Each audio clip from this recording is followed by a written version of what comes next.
जी हाँ, महा exit poll आप देख रहे हैं जी न्यूज पर। और बंगाल में एक जगह बीजेपी की सरकार, एक डेटा के हिसाब से टीएमसी की सरकार। असम में दो डेटा सामने आए हैं, दोनों में अब तक जो है वो बीजेपी की सरकार बन रही है। महा एग्जिट पोल में असम में बीजेपी की सरकार, तो जी न्यूज के महा एग्जिट पोल में असम में बीजेपी को 73 सीटें मिलती नजर आ रही हैं। देखिए असम में 126 सीटें हैं, सरकार बनाने के लिए चाहिए 64 मैजिकल फिगर। और 4 न्यूज चैनल्स के एग्जिट पोल के मुताबिक जो आंकड़ा जी न्यूज पर महा एग्जिट पोल का है कि असम में सरकार बनाने के लिए चाहिए 64 सीटें, क्योंकि 126 सीटें हैं कुल मिलाकर। और यहां पर बीजेपी की सरकार बनती नजर आ रही है। असम में पहले से बीजेपी की सरकार है। पश्चिम बंगाल में 2 एजेंसीज के 2 अलग अलग अनुमान है। समझिए एबीपी वोटर के हिसाब से ममता बनर्जी को बहुमत मिलता हुआ नजर आ रहा है, लेकिन अगर वहीं दूसरे अगर डेटा की बात की जाए दूसरी एजेंसी की, तो उसके हिसाब से बीजेपी को बहुमत मिलता नजर आ रहा है। लेकिन बीजेपी भी बहुत मुश्किल से बहुमत हासिल कर रही है, क्योंकि यहां पर बीजेपी को वैसे सरकार बनाने के लिए चाहिए बंगाल में 148, ध्यान से सुनिएगा, 294 सीटें, और सरकार बनाने के लिए चाहिए 148। एक कह रहा है कि 148 पा रही है बीजेपी, दूसरी जो एजेंसी है, दूसरा डेटा, उसके हिसाब से ममता सरकार बंगाल में बनती नजर आ रही है। 2 एजेंसी के 2 अलग अलग अनुमान। देखिए बंगाल बता दिया, असम बता दिया। तमिलनाडु की बात की जाए तो तमिलनाडु में डीएमके की वापसी हो रही है। मतलब वैसे डीएमके ने शानदार प्रदर्शन किया था और ये पहला चुनाव था जो करुणानिधि और जयललिता के बगैर था। और एबीपी वोटर के हिसाब से बीजेपी को 158 सीटें, रिपब्लिक सीएनएस के मुताबिक बीजेपी को 143 सीटें। और यहां पर वहीं अगर आपको केरल की बात करें, क्योंकि ये देखिए आप इस वक्त टीवी स्क्रीन जो आप देख रहे हैं उसमें पश्चिम बंगाल में 109 से 121, टीएमसी 152 से 164, कांग्रेस के खाते में 15 से 125 ऊपर अगर आप देखेंगे। लेकिन अभी केरल का बताना बहुत जरूरी है, क्योंकि केरल के लिए लेफ्ट का जो आखिरी गढ़ बचा है पूरे देश में। अदरवाइज क्या होगा, अगर केरल भी हाथ से निकल गया लेफ्ट के, तो फिर लेफ्ट मुक्त जो है सियासत हो जाएगी। आखिरी राज्य बचा है केरल। और उसकी अगर बात करें तो महा एग्जिट पोल में अभी के हिसाब से देखिए यहां पर यूडीएफ 104 से 120, मतलब कांग्रेस के नेतृत्व वाला यूडीएफ है। एलडीएफ जो अभी सत्ता में है 20 से 26, मतलब सत्ता परिवर्तन हो रहा है केरल में। ये लेफ्ट के हाथ से यहां पर जो है राज्य जा रहा है। एलडीएफ 20 से 36, यूडीएफ 104 से 120। केरल की 140 सीटें हैं, अभी एलडीएफ की सरकार है, लेकिन बन रही है यूडीएफ की सरकार। बीजेपी आप देख रहे हैं 0 से 2 सीटें हासिल करती हुई नजर आ रही है, लेकिन यूडीएफ जो है वो कांग्रेस के नेतृत्व वाला है। असम का एक बार आप जल्दी से जान लीजिए, क्योंकि असम में कांग्रेस को उम्मीद थी असम से, लेकिन यहां असम में महा एग्जिट पोल के हिसाब से आज तक एग्जिट का जो आंकड़ा है वो 75 से 85 है। जी हाँ, 75 से 85 सीटें, ये देखिए आप, 75 से 85 सीटें असम में बीजेपी को मिल रही है। कांग्रेस में 40 से 50 सीटें कांग्रेस को मिलती नजर आ रही है। ये असम का डेटा मैं आपको बता रहा हूं, क्योंकि असम में सरकार बनाने के लिए जितना बहुमत का आंकड़ा चाहिए उसके हिसाब से असम में बीजेपी की सरकार बनती नजर आ रही है। न्यूज 24 चाणक्य, एक और एजेंसी का डेटा आपकी टीवी स्क्रीन पर। यहां पर भी देखिए असम में बीजेपी की सरकार, मतलब मैक्सिमम जितने भी डेटा है ना, मैक्सिमम असम में कंफर्म मानकर चलिए एग्जिट पोल के हिसाब से बीजेपी की सरकार बनती नजर आ रही है।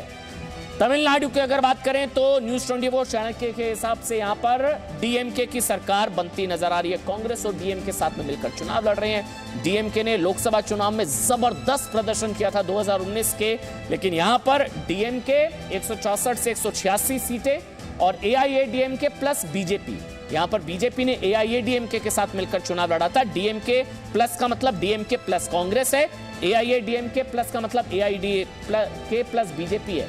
वहीं अगर असम की बात करें तो असम में बीजेपी, एबीपी वोटर के हिसाब से भी देखिए यहां पर भी असम में सरकार बीजेपी की।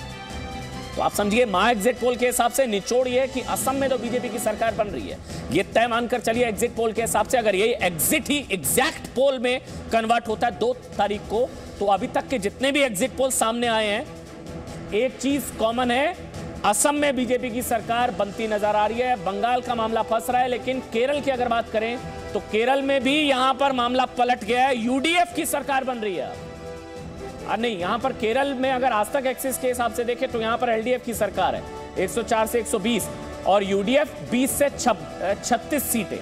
और यूडीएफ जो है वो राहुल गांधी के नेतृत्व वाला है, मतलब राहुल गांधी कांग्रेस, मतलब कांग्रेस यूडीएफ, और एलडीएफ जो है वो आप देख रहे हैं यहां पर सत्ता में वापसी करता हुआ नजर आ रहा है। वैसे केरल में सत्ता में अदला बदली का इतिहास रहा है, और अभी के हिसाब से अब तक के जो एग्जिट पोल, महा एग्जिट पोल के हिसाब से बंगाल में एक बता रहा है बीजेपी की सरकार, एक बता रहा है टीएमसी की सरकार। विशाल पांडे जी मीडिया संवाददाता इस वक्त मेरे साथ लाइव जुड़ चुके हैं।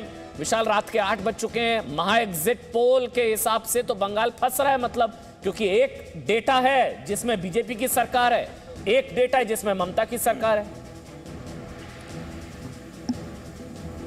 देखिए अमन, बिल्कुल, क्योंकि पश्चिम बंगाल में जो कई चरण में चुनाव हुए, दक्षिण बंगाल और उत्तर बंगाल की बात करें तो दक्षिण बंगाल के कई जिलों में तृणमूल कांग्रेस का पलड़ा बहुत ज़्यादा भारी था। उत्तर बंगाल में बीजेपी ने अच्छा प्रदर्शन किया और इन सब के बीच में अगर देखिए कांटे की टक्कर तो कई सीटों पर रही है। भले दिग्गज चुनावी मैदान में थे, बीजेपी ने तमाम सांसदों को उतारा, लेकिन वहां का जो लोकल मुद्दा था उन सब की वजह से टीएमसी ने कई सीटों पर कड़ी टक्कर बीजेपी को दी है। लेकिन अमन, जो सबसे बड़ी चीज़ है पश्चिम बंगाल में, क्योंकि मैं लगभग वहाँ पे 100 दिन के आसपास बंगाल में रहा हूँ, वहाँ का साइलेंट वोटर क्या करता है। क्योंकि ये जितने सर्वे होते हैं, एग्जिट पोल होते हैं, जो वोकल लोग हैं उनके आधार पर तैयार किए जाते हैं, लेकिन जो साइलेंट वोटर है वो सबसे निर्णायक भूमिका में इस बार होगा। और वो अभी अपने पत्ते बिल्कुल नहीं खोल रहा था, ना तो वोटिंग से पहले और ना ही वोटिंग के बाद, क्योंकि वो ये कह रहा था कि हमें जो भी अपना निर्णय देना है हम बटन दबाकर निर्णय देंगे, हम किसी को बताएंगे नहीं। तो एक साइलेंट वोटर जो है वो सबसे निर्णायक भूमिका में रहेगा। अगर हम इन तमाम एजेंसियों के आंकड़े देखें उसके मुताबिक से पश्चिम बंगाल में कांटे की टक्कर है।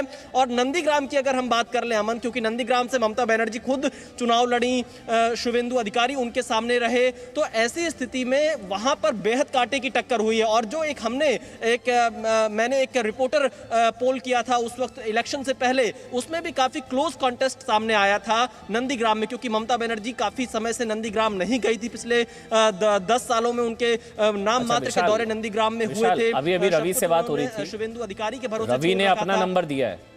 रवि कह रहे हैं कि उनके हिसाब से 150 के आसपास बीजेपी, मतलब सरकार बनाने के करीब बीजेपी। ये रवि त्रिपाठी का एग्जिट पोल है। आप भी 100 दिन वहां पर रहे हैं, आप भी कोई नंबर देंगे? देखिए अमन, नंबर देना तो एग्जैक्ट बिल्कुल इस वक्त कहना थोड़ा मुश्किल होगा, लेकिन जो साइलेंट वोटर है अगर हम उसके रुख को देखें तो वो बीजेपी की तरफ ज़्यादा था। क्योंकि जब हम कैमरा ऑफ करते थे तो उनका ये कहना था कि हम अपने हिसाब से आगे जा रहे हैं। तो मेरे हिसाब से बीजेपी को थोड़ी बढ़त यहाँ पर जरूर रहेगी, लेकिन टीएमसी और बीजेपी के बीच में जो सीटों का अंतर रहेगा वो मात्र 15-20 से 25 सीटों के बीच में ये अंतर रह सकता है। मतलब ठीक है, सत्ता के करीब बीजेपी, आपके हिसाब से भी सत्ता के करीब बीजेपी, रवि त्रिपाठी के हिसाब से भी। लेकिन असम में देखिए बीजेपी क्लियर कट आगे निकल चुकी है। ये निचोड़ देख लीजिए, महा एग्जिट पोल, कहीं जाने की जरूरत नहीं है, जी न्यूज पर निचोड़ देखिए। 4 एजेंसीज के अब तक सर्वे सामने आ चुके हैं, एग्जिट पोल सामने आ चुके हैं, और चारों में निचोड़ जो है वो 73 सीटें। ये महा एग्जिट पोल जी न्यूज का 126 कुल सीटें हैं। मैजिकल फिगर यानी कि बहुमत का आंकड़ा 64 है, 64। लेकिन महा एग्जिट पोल के हिसाब से असम में 73 सीटें बीजेपी को मिलती नजर आ रही है, कांग्रेस 51, यानी कि असम में एक बार फिर से बीजेपी की सरकार। जयपाल जी मीडिया संवाददाता मेरे साथ इस वक्त जुड़ चुके हैं। जयपाल, असम में तो बीजेपी की सरकार, लेकिन तमिलनाडु में डीएमके सरकार। जी बिल्कुल अमन, देखिए तमिलनाडु के अंदर में सीधा मुकाबला डीएमके और एआईडीएमके के बीच में ही है। एआईडीएमके को सत्ता में बने हुए 10 साल हो चुके हैं और इसके बाद ये पहला चुनाव है जबकि जयललिता जैसा करिश्मा नहीं है। हालांकि डीएमके के पास भी करुणानिधि जैसे नेता की मौजूदगी नहीं है। दोनों नेताओं की गैर मौजूदगी में इस बार ये चुनाव हो रहे हैं।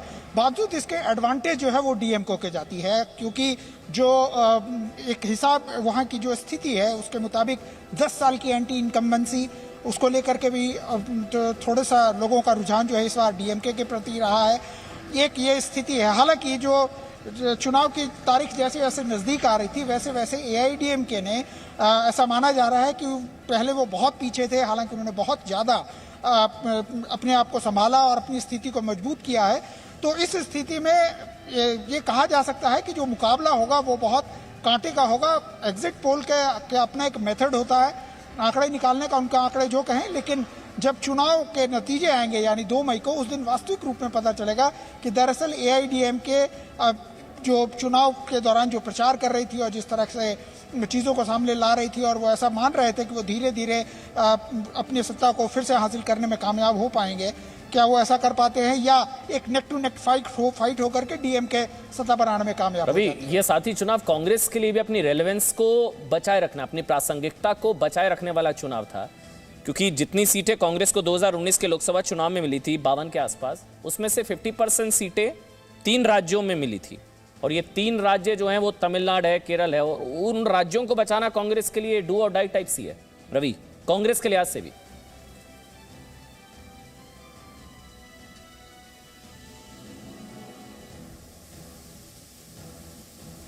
आज तक के जो इतिहास रहा है बदलाव का होता था, लेकिन जो जितने ओपिनियन पोल आए थे उसमें ऐसा लगा था कि केरल में एलडीएफ की सरकार रिपीट होने वाली है।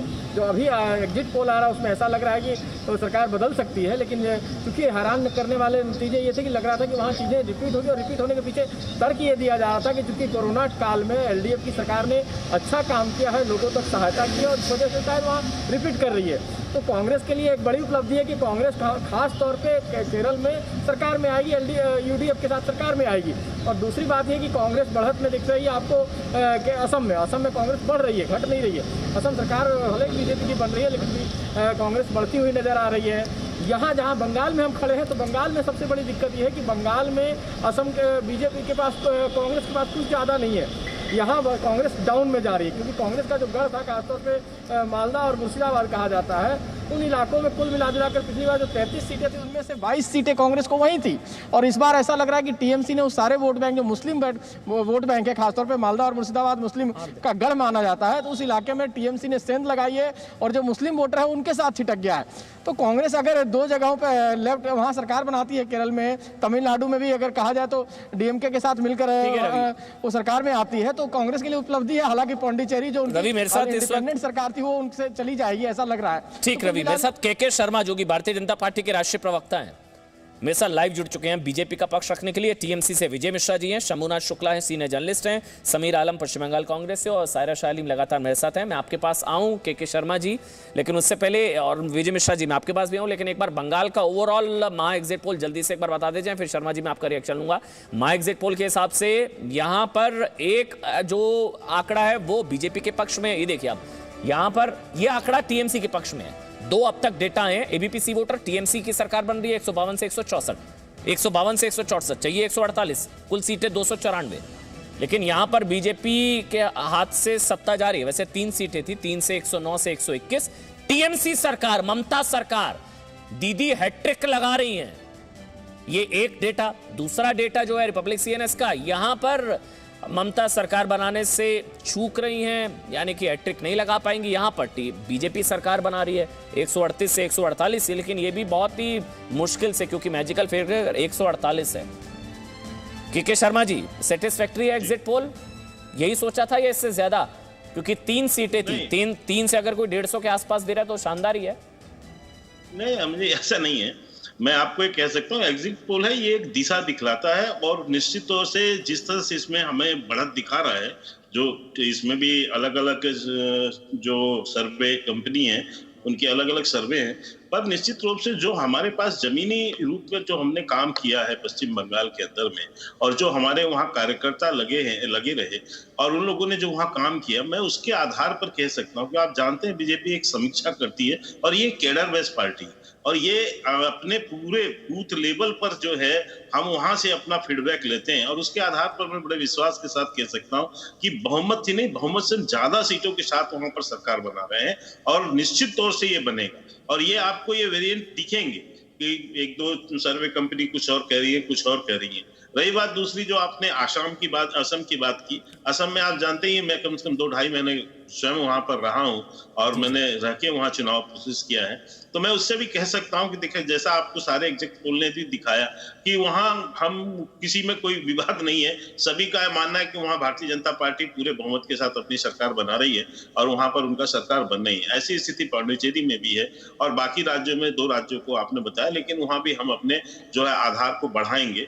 और तमिलनाडु में अभी मैंने ये नहीं कहा, मेरा दावा ऐसा नहीं, मैंने जो बात बोला वो आप में क्लियर कर रखें। तमिलनाडु में मुझे लगता है कि कुछ चेंजेस हो सकते हैं इस बार, और एआईएडीएमके की जो एनडीए गठबंधन की है वो सरकार बन सकती है। केरल में निश्चित तौर से हम आगे बढ़ेंगे।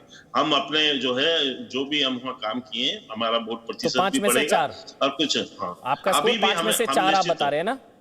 हाँ बिल्कुल, आपका दावा है 5 में से 4, मतलब असम में आपकी सरकार, बंगाल में। अमन जी, इसको दावा नहीं कहना चाहिए, ये दावा बहुत उचित शब्द नहीं होगा। मैं इतना कह सकता हूं कि निश्चित तौर से ये हमारा विश्वास है कि हम वहां पर 4 राज्यों में जो है अपनी जो है सरकार बना रहे हैं। ठीक है, खासकर पश्चिम केरल बंगाल और असम छोड़कर में तो बीजेपी की, केरल छोड़कर असम में बीजेपी सरकार, बंगाल में, तमिलनाडु में, यानी कि तमिलनाडु में मतलब एआईएडीएमके और पुडुचेरी। हाँ ठीक है। विजय मिश्रा जी हैं। विजय मिश्रा जी, कहा यह भी जा रहा है कि एग्जिट पोल पर इसलिए लोग ना भरोसा करें कि आधे लोग तो डर की वजह से बोलेंगे ही नहीं कि उन्होंने बीजेपी को वोट दिया है। सबसे बड़ी बात है कि यह एक अनुमान है और अनुमान सबके अपने अलग अलग अनुमान होते हैं। हम लोगों ने जो विकास मूलक कार्य किए हैं, हमारी सरकार ने जो डेवलपमेंट के कार्य किए हैं, विभिन्न प्रकल्पों के माध्यम से जो हम लोगों ने सुजोग और सुविधा पहुंचाया है लोगों तक, जन्म से लेकर के मृत्यु तक विभिन्न प्रकल्प के माध्यम से, और हम लोगों को पूर्ण विश्वास है जब जो हमने जमीनी स्तर पे देखा है, यहाँ पुनः तीसरी बार ममता बनर्जी जी के नेतृत्व में हमारी पूर्ण बहुमत से ज्यादा संख्या में हमारी सरकार बनने जा रही है। इसमें कोई शंका और संदेह की बात नहीं है। और हमारे जो बीजेपी के प्रवक्ता अभी बोल रहे थे, ये लोग जो है बिना पिलर का छत बनाना चाहते हैं। यह संभव नहीं है। बंगाल की जनता बहुत ही सजग, होशियार और बुद्धिमान मतदाता है, तो इसलिए तो आपको लग रहा है कि फायदा मिला है, मतलब आपको लग रहा है कि चोट का फायदा मिला, गोत्र बताने का फायदा हुआ? सबसे बड़ी बात क्या है, मैं एक बात आपको बता रहा हूँ। सबसे बड़ी बात क्या है ना कि केंद्र जो अभी स्थिति है, जो एक अज्ञात शत्रु जिसे कोई जानता नहीं, अदृश्य शत्रु जो घूम रहा है पूरे देश को, तो देश परेशान है उस महामारी से। और इनको पता भी है, जब से कोरोना की परिस्थिति आई, लोगों को पता चला कि ये लोग बंगाल में कोरोना फैलाने में इन लोगों का बहुत बड़ा हाथ है। ये कैसे पता लगा? और घूम गई। ये कैसे पता लगा, मतलब ये कैसे, क्या टीएमसी खुद पता? सुनिए, सबसे बड़ी बात है कि ये कैसे पता लगा कि बीजेपी वाले कोरोना फैला रहे थे? कैसे पता लगा ये कोरोना फैला रहे थे? जब मैं किसी राज्य का मुख्यमंत्री हूं और हमारी देश की जनता बिना इलाज के बिना मर रही है, बिना ऑक्सीजन के बिना मर रही है, बिना दवा के बिना मर रही है, वहां की स्वास्थ्य व्यवस्था अच्छी नहीं है, और मैं किसी राज्य में जो है आकर के मीटिंग मिছিল कर रहा हूं, या बहुत ही, जब कोई भी जनता किसी को दायित्व देती है ना, तो उसको उस दायित्व के साथ। विजय जी, मैं नहीं समझ पाया। विजय जी एक मिनट। विजय जी, क्या टीएमसी नेताओं की रैली से कोरोना नहीं फैलता क्या? टीएमसी नेताओं की रैली कोरोना प्रूफ होती है क्या? कोरोना कोई पार्टी थोड़ी ना देखेगा। मैं आप ही के चैनल पे इसके पहले डिबेट में मैं कहा था कि कहीं ना कहीं इसी जो है किसी पार्टी के दबाव में पक्ष कर रहा है। मैंने आप ही के चैनल पे कहा। नहीं, आपने कहा ये लोग कोरोना फैलाने आए थे बंगाल में, ये लोग कोरोना फैला रहे थे बीजेपी वाले। ये कैसे? विजय जी एक मिनट। विजय जी नतीजे अपनी जगह, लेकिन ये बहुत सीरियस चार्ज है। आप ये कह रहे हैं कि बीजेपी वाले बाहरी आके बंगाल में कोरोना फैला रहे थे। बाहरी की मैं बात नहीं कर रहा हूं। सुनिए, फिर आप किसी भी मुद्दे को आप मैंने स्टेट जा रहा है, दाहिने बाएं ना जाए। मैं कहीं का अगर किसी कोई दायित्व पर मैं अगर कहीं का मैं मुख्यमंत्री हूँ, तो ये बाहरी नहीं है ना? फिर इसका मतलब बाहरी नहीं है ये। आपको बता रहा हूँ ना, मैं एक बात बता रहा हूँ। हमारे वहां की जनता परेशान है और मैं दूसरे राज्य में जा रहा हूँ पार्टी का प्रचार करने के लिए। कहीं ना कहीं मैं वहां की जनता को ठग रहा हूँ, यह मेरा वक्तव्य है, यह मैं कह रहा हूँ आपसे। ठीक है, नहीं तो ये अलग वक्तव्य हो गया। ये हो गया कि अपने राज्य के लोगों की चिंता नहीं है ना, मगर आपके राज्य में आकर कोरोना फैला रहे हैं, ये कैसे पता लगा आपको? आप सुनिए, वो नहीं कह रहा हूँ। मैं कह रहा हूँ कि वहां के लोग, अभी तो आपने कहा था आप पलट क्यों रहे हैं? अभी आपने कहा था आप पलट रहे हैं। आपने कहा ये लोग आकर कोरोना फैला रहे थे हमारे राज्य में। स्टार्ट हुआ था तो उस समय कोरोना की परिस्थिति क्या थी अप्रैल में? आज क्या है? आज बंगाल का हर एक दूसरा व्यक्ति संक्रमित है। सर, टीएमसी नेताओं की रैली से कोरोना नहीं होता क्या? हर बंगाल का दूसरा एक व्यक्ति संक्रमित है। क्यों? तो इन बीजेपी की वजह से है ना। आपको और एक मैं घटना बता रहा हूं अभी। अच्छा के शर्मा जी जल्दी से बोलीजिए, उसके बाद मुझे सायरा और समीर जी के पास जाना है। शर्मा जी आप बोलिए, शर्मा जी आप बोलिए। ठीक है विजय जी, विजय जी, बहुत आश्चर्यजनक, इनको बंद तो कराइए। और यहाँ ऑक्सीजन की व्यवस्था की गई, हमारे जिले में ये बोलेंगे तो कैसे बोलेंगे? चलिए ठीक है विजय जी, बस मुझे आपत्ति इस चीज से थी, सियासत अपनी जगह, सीटें अपनी जगह। आप ये कह रहे हैं कि ये लोग आखिर बंगाल में कोरोना फैला रहे थे। टीएमसी नेताओं की रैली से कोरोना हो सकता है, बीजेपी नेताओं की रैली से भी होगा। अब कोरोना पार्टी थोड़ी ना देखता है, कोरोना तो किसी की भी रैली से होगा। अगर बीजेपी की रैली से होगा तो टीएमसी की भी रैली से होगा ना। आप बोलिए शर्मा जी, अब आप बोलिए। शर्मा जी आप बोलिए। मैं कह सकता हूं अमन जी कि मुझे लगा कि ये बहुत असल में विजय जी है वो बहुत भ्रमित हैं, और ये जो अभी चुनाव परिणाम एग्जिट पोल के जो देख रहे हैं, ये एग्जिट पोल उससे और ज्यादा भी ये भ्रमित हो गए। इसलिए ये क्या बोलना चाह रहे हैं ये खुद ही नहीं समझ पा रहे हैं। क्यों ये कह रहे हैं कि जहां शासन कर रहे हैं उसकी जिम्मेदारी। अब बीच में मत बोलो अमन जी, इनको रोकिए थोड़ा सा। चलिए अब तो हो गया ना चुनाव, अब फायदा नहीं है लड़ने का। विजय जी बीच में मत बोलिए। साथ डिबेट कीजिए। विजय जी चुनाव हो गया, फायदा नहीं है लड़ने का, वोट पड़ गया, वोट पड़ गया। मैं आपका सम्मान करता हूँ, ऐसी बात नहीं है। आप मेरा कोई सम्मान मत कीजिए जनाब, लेकिन बस बीच में बोलने दीजिए, बोलने दीजिए। आप सम्मान मेरा मत कीजिए, मुझे आवश्यकता नहीं आपकी सम्मान की, प्लीज। चलिए बोलिए, मैं कह रहा हूँ कि ये जो कह रहे थे कि जिनका राज्य होता है उनको चिंता करनी चाहिए, तो यह बताइए कि पश्चिम बंगाल में तो ममता जी का राज था, तो ममता जी वहां चुनाव में जो पैदल मार्च कर रही थी, जगह जगह जो रैलियां कर रही थी वहां पर, वो क्या चिंता कर रही थी वहां की? या जो महाराष्ट्र के अंदर में जो वहां तो कोई चुनाव नहीं था, तो वहां क्या हुआ? इसमें छत्तीसगढ़ में क्या हुआ? इसका कोई जवाब है? तो सच्चाई ये है कि आप कोरोना एक बड़ी विपदा है, इसकी सबको चिंता है, आप उसके बड़ी चिंता मत कीजिए। आप तो वहां जिस ढंग से तोलाबाजी किया, जिस ढंग से वहां पर मुस्लिम तुष्टीकरण का कार्ड खेला, लोगों को आपने वहां पर आयुष्मान का जो है लाभ नहीं पहुंचने दिया, किसानों को सम्मान नहीं उनकी मिलने दी, ये सब का परिणाम है कि आज वो जो है आप जो ऑक्सीजन का रोना रो है ना, आपके राजनीतिक ऑक्सीजन, आपको जो है राजनीतिक ऑक्सीजन की जरूरत पड़ने लग गई है वहां पर, क्योंकि आपको वहां ये राजनीतिक ऑक्सीजन, ये राजनीतिक ऑक्सीजन जो है कांग्रेस देगी, ये समीर भाई ने अभी कंफर्म किया है। आ रहा हूं विजय जी, एक मिनट रुक जाइए, विजय जी एक मिनट रुक जाइए, विजय जी सबको बोलने का मौका दीजिए ना, सबको बोलने का मौका दीजिए ना विजय जी, कुछ चुनावी मंच थोड़ी ना, अब पड़ गया वोट, अब क्या फायदा चीखने चिल्लाने का। समीर भाई ने अभी अभी बोला है कि अगर थोड़ी ऑक्सीजन कम पड़ी, सियासी ऑक्सीजन, तो कांग्रेस सियासी ऑक्सीजन देगी टीएमसी को। समीर भाई देंगे ना? लेकिन मैंने तभी कहा था कि बीजेपी के खिलाफ चलिए बोलने दीजिए उनको, बोलिए बोले समीर भाई आप बोलिए। शर्मा जी को ऑक्सीजन जी मैंने पहले कहा कि बीजेपी को रोकने के लिए इस देश की, समीर भाई की आवाज नहीं आ पा रही है, थोड़ा सा ऑडियो का दिक्कत है, मैं दोबारा से कनेक्ट करता हूं आपको। थोड़ी ऑक्सीजन शायद लेफ्ट केरल से लेकर यहां पर लिया। सायरा जी जरूरत पड़ी तो बीजेपी को रोकने के लिए आप भी साथ देंगी ना? लेफ्ट भी साथ देगा अगर मैं गलत नहीं हूं तो? लेफ्ट और टीएमसी साथ साथ।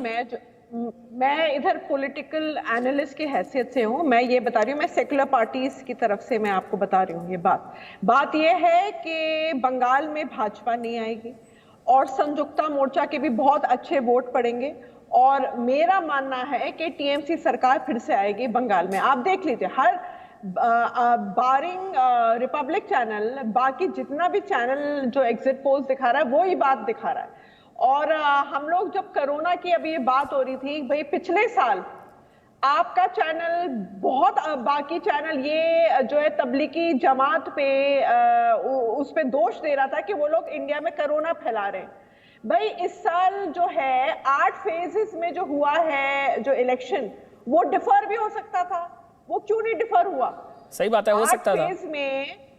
8 फेज में कौन से राज्य में होता है इलेक्शन, आप बताइए। ये 8 फेज में आपको पता है कि 3 कैंडिडेट्स की मौत हो गई है। 2 कैंडिडेट संयुक्ता मोर्चा के थे और 1 कैंडिडेट जो थी वो सायरा जी मैं आपको एक चीज बताऊं, के थे। प्रचार करते करते 3 कैंडिडेट्स की मौत हो गई है बंगाल में। बंगाल की स्थिति, सायरा जी एक चीज बताऊं, बंगाल की लॉ एंड ऑर्डर की सिचुएशन तो ऐसी थी कि 8 की बजाय 18 में होता ना तो भी कम था। हर चरण में इतना खून खराबा, हिंसा, मारकाट, बमबाजी, इतने लोगों की मौत हुई है ना। आप जानती हैं कूच बिहार में क्या हुआ, ये 8 में हुआ तो इतने लोगों की मौत हुई, ये 2-4 में तो क्या हुआ, मतलब 18 में होता तो भी कम था। छोटा सा ब्रेक ले रहे हैं, तुरंत हाजिर होंगे। छोटा सा ब्रेक ले रहे हैं, आ रहा हूं सायरा जी आपके पास आऊंगा। छोटा सा ब्रेक ले रहे हैं, लेकिन बंगाल में फंस रहा है एक एग्जिट पोल बीजेपी, एक एग्जिट पोल ममता, असम कंफर्म बीजेपी और एग्जिट पोल के हिसाब से, और तमिलनाडु में डीएमके की सरकार बनती नजर आ रही है। छोटा सा ब्रेक ले रहे हैं, मां एग्जिट पोल ब्रेक के बाद भी जारी है। Presenting B News app available on Google Play and App Store. Download it now.